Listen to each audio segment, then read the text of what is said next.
Welcome to Healing Procrastinator. My name is Özge.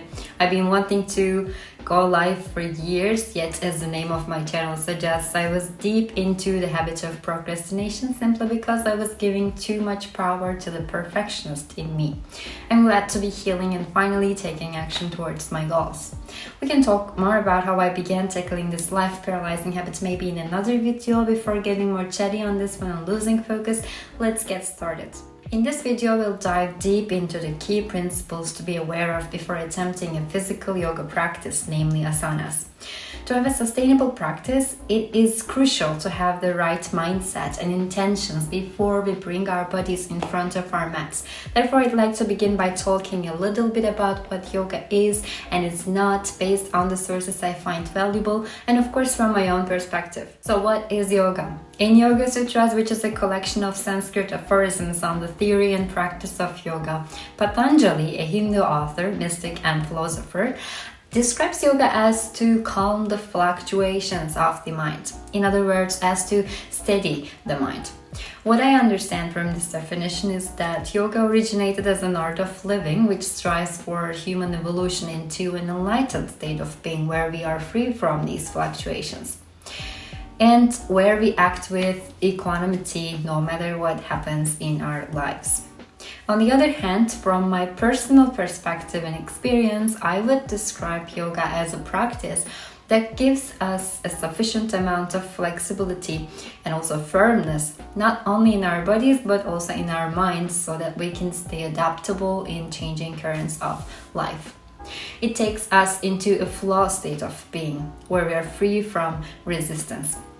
I think it's a powerful tool for survival and graceful living that we can resort to in life's challenging situations, because the skills it teaches us on the mat are actually transferable to various areas of life. Looking at the other side of the coin, I think it's also worth mentioning what yoga is not. As pointed out by Mark Stephens in his book Yoga Sequencing, yoga is not a practice of attainment. It is, on the other hand, an unending process of self-discovery and self-transformation. I find this to be a valuable approach to assume before beginning the physical practice of asana. I think it's very important to shift the focus from attaining certain postures or judging ourselves based on the capacity of our bodies to attain certain postures towards an approach where we focus on being fully present in the now, reconnecting with our breath, letting our bodies and minds melt into oneness, and becoming aware of if there is something we have not been paying attention to. Moving forward, I find it highly important to internalize these two key principles before starting the asana practice, which are steadiness and ease. What do I mean by that? To move into the depths of our bodies, minds, and continue our self-exploration, we need our yoga practice to be steady and easy to sustain. Anything that will threaten these two key principles, such as straining or applying too much pressure to our bodies, is not something we would like to see during the asana practice. As Stephen says in the same book, always remember to acknowledge where you are and progress from there, as opposed to jumping ahead at the expense of ease and stability.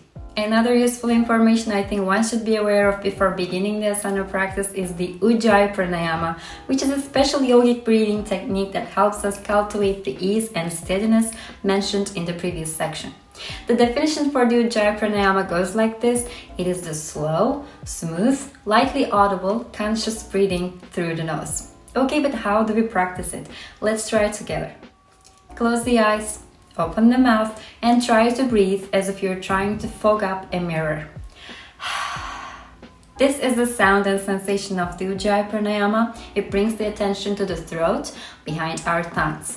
Now, try to create the same sound and sensation as you inhale and exhale, but this time close the mouth and breathe through the nose, trying to create the same sound and sensation. Focus on exploring how you can breathe deeply and strongly and at the same time keeping your breath delicate and soft. As Stephens refers to it in his book Teaching Yoga, treat Ujjayi pranayama as a barometer to maintain awareness of how you're doing in the practice. If the breath is strained, listen to it and slow the practice down, or you might even need to retreat from the practice overall. Next and last step, I'd like to invite you to discover the technique of drishti, meaning focused gaze. As your body moves from asana to asana, remember to hold your gaze at one single point while simultaneously focusing on the sensations of your body and the breath.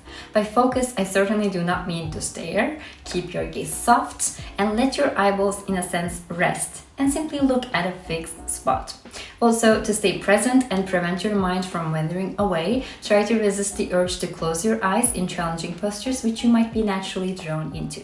That was it for today's video. Thank you for taking the time and interest to raise your awareness about yoga no matter at what stage you are at your asana practice. Hope you've enjoyed this short video where we discussed how to approach yoga as a sustainable practice, as well as 2 valuable techniques for our breath and gaze during our time on the mat.